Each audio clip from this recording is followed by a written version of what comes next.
with Stuart Brisgell and David Solomon every Monday, Wednesday, Friday, noon Eastern. You think about it, we rant about it. Listen to us live on Facebook. Well, you're listening to us live on Facebook, Spotify, Apple, YouTube. I don't know. There's like 30 other places. And being rebroadcast by some of our partners now. So things have changed since February, David. And I want to tip my hat off to you. Please continue to share us, like us, and I'll continue to eat nuts and drink coffee and water while we take our 15-minute, 3-day-a-week rant, which is only part and parcel as to where we're taking this whole Rant Network. Officially, as of last week, it's Rant Network Incorporated. So the Rant Network is going to be reduced in size over the next coming weeks to Rant Network Incorporated. So I guess that's pretty cool. But we're not here to talk about our corporate structure. We're here to talk about this whole big thing about high-paid CEOs of not-for-profits. And David, I've got a crazy-ass list that I'm excited to tell you all about. But this is your rant. Yeah, where you go. Well, let me tell you something. I had these great talks with some people over the last little bit about, hey, what's scary? We have a mindset today that if you're working in a charity world or the nonprofit world, you should be walking around maybe with shorts and Birkenstocks, and you're some sort of like tree hugger or whatever it is you want to call them, and like we should be working for minimum wage. But the truth of the matter is that is absolutely absurd. It's like the president of the United States or the prime minister of Canada or any leader of any country should be working for free. I mean, it should be out of the goodness of their own heart. Well, last I checked, the only way you can actually attract talent is by attracting talent. Now, let's get one thing straight. When I talk about nonprofits and charities, you might be volunteering for your local school, the PTA, and you might be thinking that the president should not be making a lot of money, and probably you're right. But do you know that the deans of universities, are deemed, and some of them are deemed nonprofit? And if you think the dean is going to work for $50,000 or $75,000 a year, you got another thing coming.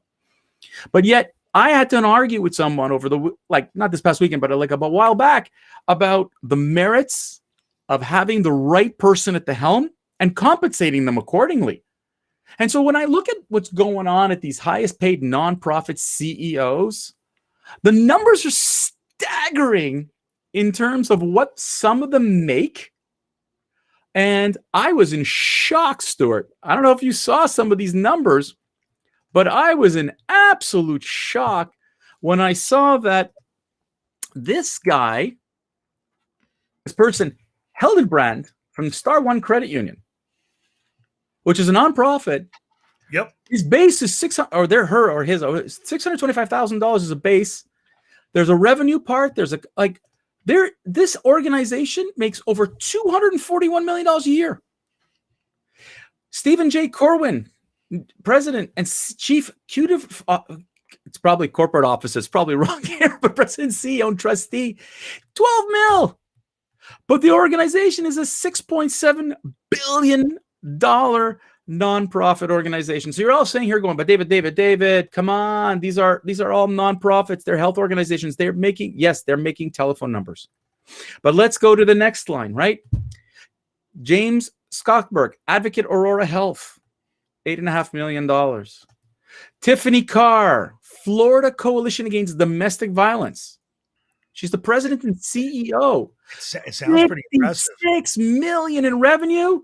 She takes in $4.6 million. Now, look, guys, I'm not suggesting that every CEO of every nonprofit should be giving that kind of money, but let's call a spade a spade. Do you think that Tiffany Carr, James Skogsberg, Louis Fonterre, all these people who are in nonprofits are sitting behind their palatial towers and their oak desks and they're just raking in the cash? Do you think that they, in all likelihood, have to go out and fundraise like nobody's business, find corporate sponsors, work with governments? And if you think they're going to do that for free, Stuart, I think that that's where the granola heads and you tree huggers out there who are all sitting here thinking they should just be working, in their Berkeys and just be, giving all that money back. Stuart, I'm telling you, I think that is an absurd mindset and should be rethought. Okay, well, you've been ranting. I kept my mouth shut for 5 minutes. I'm now Which is what putting you it. should be doing. I mean, that's what some people say. And I'm putting out there a much more robust list and putting it in our chat so that anyone that comes in after the fact can see this. First and foremost, let me share my screen. Because I personally have a good animus as well about this whole concept. And I did a different list. Kaiser Foundation Health Plan, 15.7 million plus an additional 2.1. That's Bernard Tyson. Yep. I mean, look at this list, David. Let me make this bigger. Hey, Stuart, I have the same list on my screen. Some of them have telephone numbers for compensation packages. They have phone numbers. I mean, yeah, that's a good way on call. Look at that. There's big numbers.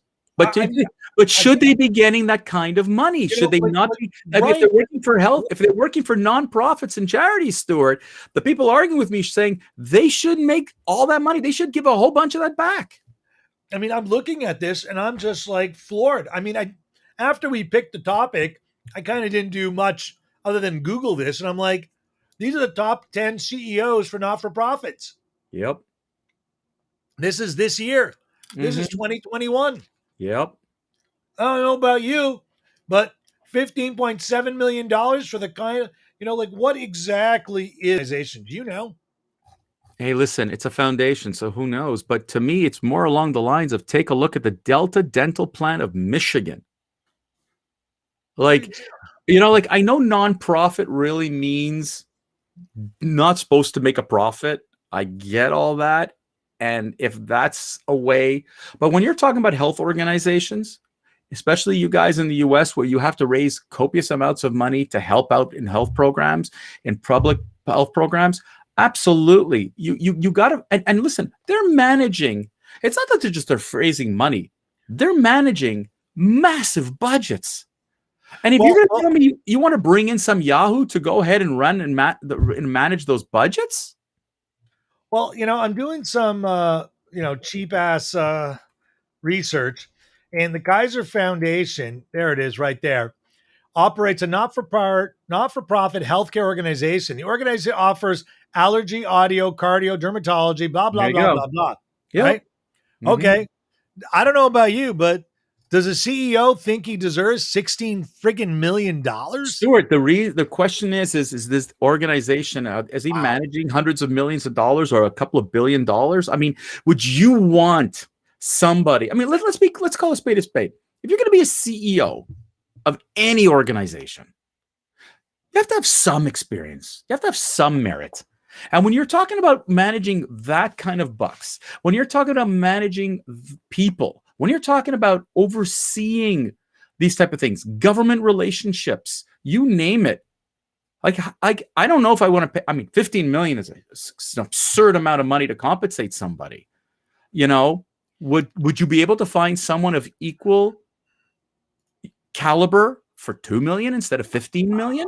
I don't know, David. I think you're pretty capable. I think you'll do it for 2 million, no problem. I think that the absurdity behind it is that we've turned somewhat again of a blind eye in an area where I think that this is a little bit maddening. I do believe in partial compensation. Listen, I don't want to hire someone to run a nonprofit organization or a charity or whatever. Well, hang on a second. Well, this gets prettier. This looks like a typical California Hollywood sham. Not scam, sham. Okay. It's out of Oakland, California. It is respective subsidiaries of KFHB. Annual 2020 operating revenues were $88.7 billion. I'm sorry. $88.7 billion. That's great. But he makes 15.7 plus an additional 2. I'm sorry, that's like almost $20 million salary. Yeah, but at $20 million to manage $88 billion.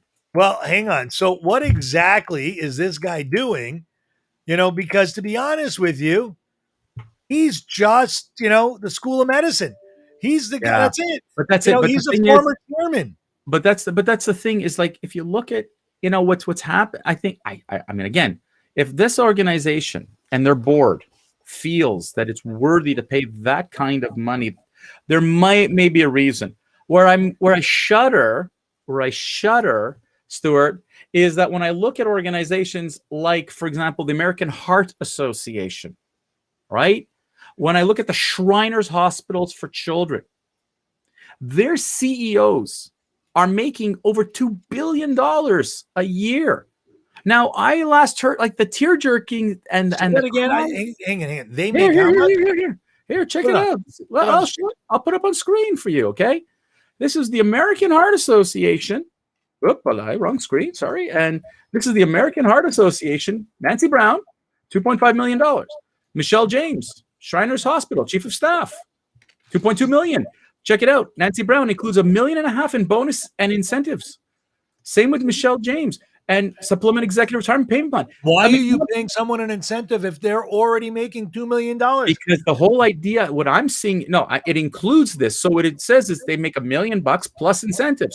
So, like, yes, if you're going out and helping to raise, if Nancy Brown, Michelle James, Lori Gilmerker, Michael Salem, Brian Gallagher from United Way, if you're going to tell me that you're raising $100 million,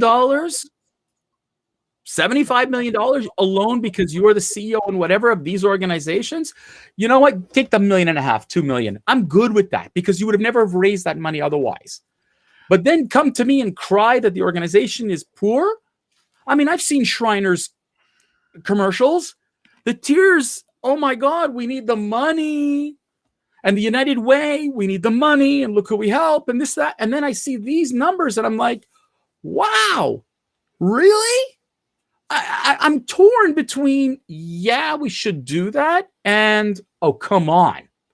Like, I think that there's a limit in where these guys, I mean, yes, I would rather have a lower base, frankly, put more in towards compensation, make them raise more money. But don't come to me afterwards and say, we don't have money. Well, this is interesting. I'm looking on my list and I've got a pension fund. Let me share my list back with you. Right. And on there is this pension fund. Where is it here?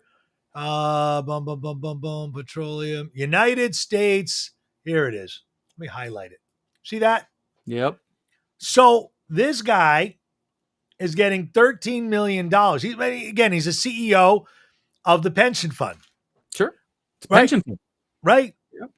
But is he paying a management fee to the managers managing the money underneath him? Hey, listen, bud, I don't have an answer for that. I don't know. Wow. I can't get into it. I mean, if I was a steel worker and I was a member of the Carnegie Pension Fund, I'd be a little questioning, where's my money going? Well, that's the thing. To me, if I look at a lot of these organizations, the people should be asking questions. I'm not against compensation of CEOs that are worthwhile, but I think there's a limit. What is worthwhile? But what's worthwhile? Listen, I'm going to tell you something. I don't know. Like, if I look at some of the bases for some of these organizations, I see 200,000, 500,000. I've seen those numbers. And when you're talking a CEO having to manage a lot of people and a lot of money, that makes a lot of sense. I don't like to see a base package of 10 million plus incentives. I mean, there's absurdity behind it. Or 2 million plus incentives. I mean, holy mackerel. Craig Thompson, who's heads the Memorial Sloan Kettering Cancer Center, he makes $5.7 million in compensation, of which $3.3 million were bonuses and incentive compensations. That means his base is $2.4 million. I'm struggling with where the number should start, but this is wacky doodle. But you don't hear anyone from the Democratic Party saying shame on these people. No, because listen, the Democrats are supporting this because these are big fund gift. They're going to give the money because they're supporting it. Listen, I wouldn't be surprised if the same thing happens on the Republicans. You're not hearing anybody screaming. Look, the NRA. All right. The executive VP from the NRA, William LaPierre, he makes $1.9 million $455,000 in bonuses and incentives. Okay, the NRA is a huge supporter of the Republican Party. They're not going to crap on those. But I am tired of listening to the tear jerking from these charities or some of these nonprofits who are saying, "Oh my God, we need the money," blah blah blah. And it's like, I'm afraid my $25 donation is going to some CEO's pocket. Right. And that really irks me to no end. And I think it's at one point, Stu, it's gotta, like, I don't know how to end this. And I would love to hear from people who actually have been involved in nonprofits, who know better. My sister has been involved in nonprofits her whole life. And she herself said she doesn't know what to do, because the second you start cutting salaries, the second you start telling people we're going to cut back, qualified people start to go, I don't necessarily want to be part of this. Oh, that's a crock of shit. If I offered the guy $7 million instead of 15, he's not going to keep the job. I don't know. Ridiculous. I don't That's know. ridiculous. Hey, but David, Stuart, what time is it? Stuart, we've reached our time. What are we talking about on Wednesday, Stu? You know, stop eating, for crying out loud. People don't want to watch you chew. I'm chewing my nuts. Who cares? You're nuts. You are nuts. Go ahead. What do we got on Wednesday? You know, I am nuts, and I put the camera close because I want to look everyone straight in the face. You know, everyone talks in politics from one side or another, right? Have you ever figured out the divisive response people give when you have an opposing position? And it's really easy to see in politics. No Democrat wants to hear what a Republican has to say. No liberal wants to hear what a conservative has to say. Does this also bleed out into corporate America? Not just corporate America. How about a dining room table where two people have differing opinions? I mean, come on. Do you know how many families, pre-COVID said that they couldn't get together for Thanksgiving because they were afraid to get into a fist fight over a topic? Folks, we're going to be dealing with that on Wednesday. And are we going down the path where all of these theories and all these things are ruining our relationships? We'll catch you all on the other side on Wednesday, noon Eastern. Check us out, folks. Have a great